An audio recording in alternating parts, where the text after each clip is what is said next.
नमस्कार दोस्तों, SK education में आपका स्वागत है। मेरा नाम है सुमित केएसपी। दोस्तों, नेशनल कमीशन बैकवर्ड क्लासेस, दोस्तों समझेंगे इसके बारे में। समझते हैं पहले दोस्तों आयोग की स्थापना किस प्रकार हुई। दोस्तों बात है 1992 की। सुप्रीम कोर्ट में आपको पता होगा जो पिछड़े वर्गों के लिए जो ड्यूटी का अधिकार दिए गए, जो कार्य के लिए उनको नौकरियों के लिए 27% जो ड्यूटी दी गई, उनको कार्य दिए गए सुप्रीम कोर्ट के अनुसार। दोस्तों फिर उसके बाद लाया गया एनसीबीसी 1993 में इसकी स्थापना हुई, नेशनल कमीशन बैकवर्ड क्लासेस की। और ये 102 संशोधन अधिनियम के द्वारा इसको संवैधानिक दर्जा प्राप्त किया गया। और आपको पता है ये संविधान के अनुच्छेद 338 बी में जो राष्ट्रीय पिछड़ा वर्ग आयोग है उसमें दिया गया है। दोस्तों समझते हैं इसके बारे में, इसके कार्य क्या होते हैं, इसके प्रतिवेदन, इसकी शक्तियाँ। एनसीबीसी के कार्य, जो बैकवर्ड क्लासेस है उसमें सामाजिक और शैक्षणिक रूप से पिछड़े वर्गों को संवैधानिक और वैधानिक सुरक्षा के लिए कदम उठाया जाए, यानी कि उनको शिक्षा का अधिकार दिया जाए। और दोस्तों जो सामाजिक शैक्षणिक रूप से जो पिछड़े वर्गों को जो अधिकार हैं उनकी जांच की जाए कि किस तरीके से उनको ठीक तरीके से उनको अधिकार हैं कि नहीं है। और सामाजिक आर्थिक विकास में भागीदारी उनको देना चाहिए। और साथ ही साथ दोस्तों इसके अंदर जो सुरक्षा के उपाय हैं, प्रतिबंध जो भारत और जो राष्ट्रपति को सौंपा जाता है वो ठीक तरीके से उसकी जांच होनी चाहिए, किस तरीके से सौंपा जा रहा है और राष्ट्रपति को सौंपा गया है, क्या उसके अंदर जो भी चीज़ है वो सही लिखी है प्रतिवेदन रिपोर्ट में।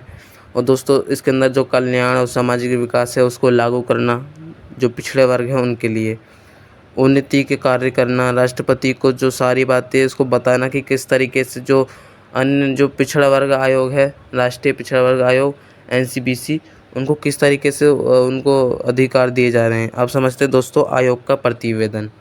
दोस्तों आयोग का जो प्रतिवेदन है वो हर वार्षिक राष्ट्रपति को समर्पित किया जाता है।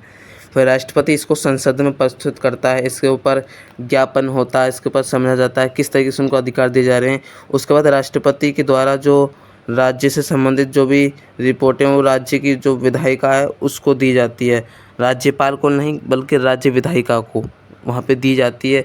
वो वहाँ पे फिर बताता है, वहाँ पे व्याख्या करता है किस तरीके से उनको अधिकार दिए गए हैं, किस तरीके से देने चाहिए जो राष्ट्रीय पिछड़ा वर्ग आयोग है उसके लिए। दोस्तों अब हम समझते हैं आयोग की शक्तियाँ, क्या क्या शक्तियाँ हो सकती हैं। आयोग की शक्तियाँ दोस्तों, इसको हर किसी मामला जो राष्ट्रीय पिछड़ा वर्ग आयोग है उसके लिए पूछताछ कर सकती है। दोस्तों ये जो भारत के किसी भी भूभाग पर या फिर किसी भी व्यक्ति को आयोग की जो समक्ष बुलाने में उसकी जो उपस्थिति है वो सुनिश्चित करने के लिए वो वहाँ पे पूछताछ भी कर सकती है कि वो क्या कह रहा है, उस ठीक है उसकी जांच कर देगी। न्यायिक जो राष्ट्रीय पिछड़ा वर्ग आयोग है उसके लिए न्याय करने के लिए शक्तियाँ दी गई हैं कि उसके इस तरीके से उनको शक्तियाँ हैं। और जैसे किसी भी दस्तावेज को किसी भी कहीं से भी उसको प्रस्तुत करना चाहिए, क्योंकि यदि इसकी शक्तियाँ दी गई हैं तुरंत करवा लेगी प्रस्तुत उसके सामने। उसको चाहिए कि किस तरीके से वो रिपोर्ट हो रही है, उसका सारा डिटेल चाहिए उसको। और न्यायालय में जो भी अभिलेख हैं वो सार्वजनिक तौर पर वो जो जितने भी सरकारी अभिलेख हैं उनकी मांग कर सकते हो। दोस्तों इतनी पावर है इसके पास, जो राष्ट्रीय पिछड़ा वर्ग आयोग है उनके अधिकार के लिए वो जो न्यायालय है या कोई भी कोर्ट हो वहाँ से ये उस अभिलेख की मांग भी कर सकती है। और पिछड़े वर्गों को जितने भी अधिकार हैं वो नीतिगत मामलों के आयोग की उनको सलाह भी दे सकती है, राज्य सरकार के द्वारा, केंद्र सरकार के द्वारा जो भी उनको लिए जो सामाजिक और शैक्षणिक अधिकार हैं उनको बता सकती है कि उनको सलाह दे सकती है किस तरीके से उनको अधिकार देने चाहिए। तो दोस्तों हमने समझा इस वीडियो में। हमने पहले बात की जो मंडल मुद्दा था, आपको पता होगा वो जो अन्य जो ओबीसी कैटेगरी होती है उसके लिए बनाया गया था दोस्तों, और ये बैकवर्ड क्लासेस के लिए बनाया गया था। दोस्तों मिलते हैं नेक्स्ट वीडियो में, आज के लिए धन्यवाद। जय हिंद, जय भारत।